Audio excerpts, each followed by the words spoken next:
दर्शकों, स्वागत है आप सभी का। और अभी हम लोग हैं राष्ट्रवादी कांग्रेस पक्ष शरद चंद्र पवार जनसंपर्क कार्यालय तिरोडा में।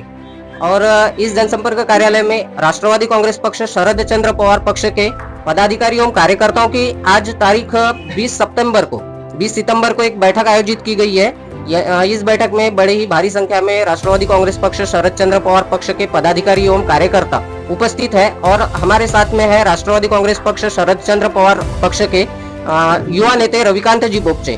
तो भैया, मैं आपसे थोड़ा पूछना चाहूंगा कि यह जो आज की बैठक है, किस संदर्भ में बैठक आयोजित की गई थी, बैठक का विषय क्या था, थोड़ा सा बताएंगे।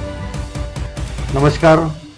जैसा कि आप जानते हैं कि अभी विधानसभा चुनाव की पूरे महाराष्ट्र में तैयारियां चालू है, क्योंकि अभी हरियाणा और जम्मू कश्मीर में चुनाव हो रहे हैं। पर हमें जो अपेक्षा थी कि महाराष्ट्र में भी चुनाव वही साथ में होंगे, पर चुनाव अपने आप ही बाद में लेने का चुनाव आयोग ने निर्णय लिया है।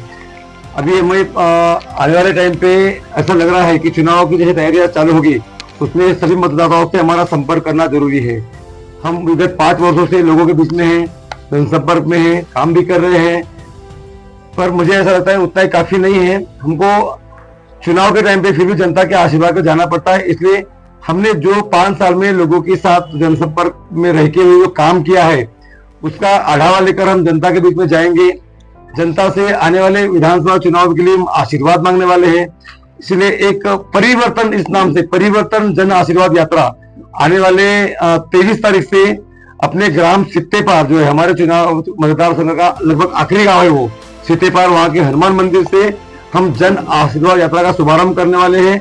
और वो यात्रा का समारोह गोंदिया जो तालुका के हमारे 2.5 जिला पर से कुछ गांव है, वहां पे 9 तारीख को अगले महीने में अक्टूबर में उसका सेकंड फेज का समारोह होगा। जैसे पहला फेज होगा तिरोड़ा तालुका के 7 जिला परिषद, सेकंड फेज में 2.5 जिला परिषद गोंदिया तालुका के, और उसके बाद तीसरा फेज चालू होगा 10 तारीख से, जिसमें गोरेगांव तालुका के 3 जिला परिषद का समावेश होगा। आयोजित इस बैठक के दौरान ग्राम भिवापुर के सरपंच राजूभाऊ ठाकरे, इन्होंने राष्ट्रवादी कांग्रेस शरद चंद्र पवार पक्ष में पक्ष प्रवेश किया। जैसा कि आप देख रहे हैं कि हमारे साथ हमारे साथी, हमारे छोटे भाई अपने राजकुमार जी ठाकरे, जो कि भिवापुर ग्राम के सरपंच भी हैं, राष्ट्रवादी कांग्रेस के तालुका उपाध्यक्ष भी रहे हैं, और अभी अपने ओबीसी सेल के राष्ट्रवादी कांग्रेस के अध्यक्ष भी है। क्योंकि राष्ट्रवादी कांग्रेस में पिछले दिनों विभाजन हो गया था, तो जो राष्ट्रवादी कांग्रेस का दूसरा जो हमारा ये है गठ है अजीत पवार साहब का, वो अभी तक अजीत पवार गठ के साथ ही आपका काम कर रहे थे, उनको भी। पर वहां पे ऐसा एक आत्मसम्मान, आदमी छोटा है तो क्या, आत्मसम्मान हर किसी को है, हर कार्यकर्ता को है। वहां पर कुछ उनके पदाधिकारियों के साथ उनकी लास्ट मीटिंग में कुछ अनबन हुई किसी विषय, संगठनात्मक विषय को लेके, और सभी बड़े पदाधिकारियों के सामने ये जो हादसा हुआ, उन्होंने अपने पक्ष श्रेष्ठी को कहा कि भाई आप इसके लिए सामने वालों को सवाल जवाब करिए। और चूंकि वो पैसे वाला आदमी था, बड़ा आदमी था, जो भी था, पार्टी ने ना तो उनको शोकॉज दिया, ना ये जानने की कोशिश की कि इतना तरफदार कार्यकर्ता जो कि 2-2 जिला परिषद का प्रतिनिधित्व सेंटर में रहकर करता हो, जो खुद गांव के सार्वत्रिक निवडणूक में गांव के यहाँ सरपंच चुन के आया हो, जो हमेशा सामान्य आदमी की मदद के लिए दौड़ता हो, ऐसा एक अच्छा कार्यकर्ता अगर उनको नहीं चाहिए किसी को, जिसके उसके होने वाला अन्याय के खिलाफ वो नहीं बात कर सकते, उनको मन को ठेस लगी और उन्होंने कहा कि भाई ये तो मेरे लिए दूसरा घर नहीं है। राष्ट्रवादी कांग्रेस, ये राष्ट्रवादी कांग्रेस, वो दोनों तो हमारे लिए कि हमने यही काम के संस्थापक अध्यक्ष जो है उसके आदरणीय पवार साहब तब भी थे, आज भी है। तो मुझे फिर हमारे राष्ट्रवादी कांग्रेस शरद चंद्र पवार गुट के साथ ही अपने आगे राजनीति में काम करना है।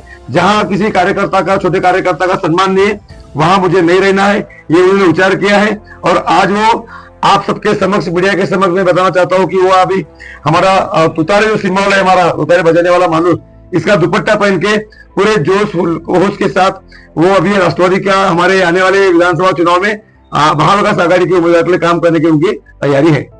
ग्राम भिवापुर के सरपंच राजूभाऊ ठाकरे, इन्होंने राष्ट्रवादी कांग्रेस शरद चंद्र पवार पक्ष में पक्ष प्रवेश लिया। इस बारे में राजूभाऊ आपसे जानना चाहेंगे कि आपने क्या सोचकर राष्ट्रवादी कांग्रेस शरद चंद्र पवार पक्ष में पक्ष प्रवेश लिया है। सबसे पहले मैं अपने चैनल का स्वागत करता हूँ, और उससे पहले हम सबके नेता, तिरोड़ा गोरेगांव विधानसभा क्षेत्र के हमारे युवा नेता, जिन्होंने मुझे अभी अभी पार्टी में प्रवेश दिया, सबसे पहले मैं उनका तहे दिल से धन्यवाद अदा करना चाहता हूँ। और यहाँ बैठे सभी उपस्थित कार्यकर्ताओं का भी तहे दिल से स्वागत करता हूँ। पार्टी में प्रवेश करने का एकमात्र हेतु ये है कि हम फुले शाहू अम्बेडकर विचारधारा के आदमी हैं और महायुति में जब प्रफुल्ल भाई के पार्टी में हम जिस समय काम कर रहे थे, कल तक के हम जब काम कर रहे थे, उस समय कहीं ना कहीं हमारी कुंडी हो रही थी कि भाई हम फुले शाहू अम्बेडकर के विचार वाले इंसान, उस महायुति में कहीं ना कहीं हमारे विचारों को बाजू किया जा रहा था, हमारे विचारों को कहीं अलग किया जा रहा था, हमसे कहीं दूर किया जा रहा था।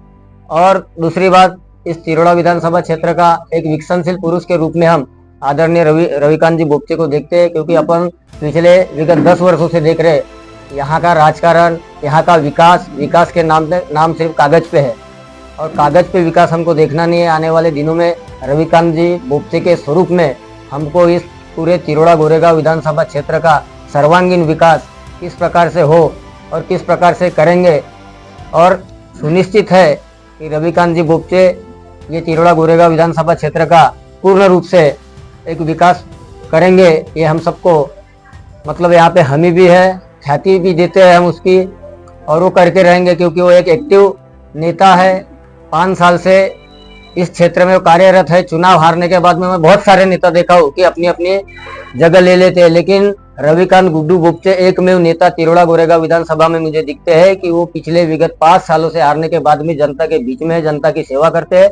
और मुझे लगता है कि उनको आने वाले 2025 में हम सब लोग विधायक के स्वरूप में देखना चाहते हैं, विधायक के तौर पर देखना चाहते हैं, और ये हमारी मनोकामना है।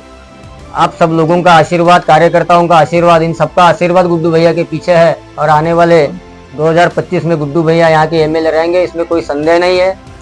रहा सवाल मेरा, तो मुझे पक्ष श्रेष्ठी जो भी काम करने का आदेश देगी, मैं प्रामाणिकता से, मैं आज तक मेरा इतिहास रहा है कि मैं जिस भी पार्टी में रहा हूँ, जिस भी पक्ष में रहा हूँ, जिस भी नेता के सानिध्य में रहा हूँ, उनका पूरे ईमानदारी से, प्रामाणिकता से काम करता हूँ। कहीं चूंकी पूंकी वाला काम मैं करता नहीं। जो भी आदेश पक्ष से आएगा हमको, जो भी हमारे नेता हमको आदेश देंगे, उस प्रकार से हम पूरे जिला परिषद क्षेत्र हो या पूरा तालुका में हो, उस प्रकार से हम काम करते रहेंगे, आदेश का पालन करेंगे। और आने वाले दिनों में जो अभी भैया ने अभी आपको इसके पहले 23 तारीख से पदयात्रा हो रही है, उस पदयात्रा में हम सब लोग ज्यादा से ज्यादा संख्या में कार्यकर्ताओं को भी उपस्थित करवाएंगे। हम सब भैया के साथ में रहेंगे।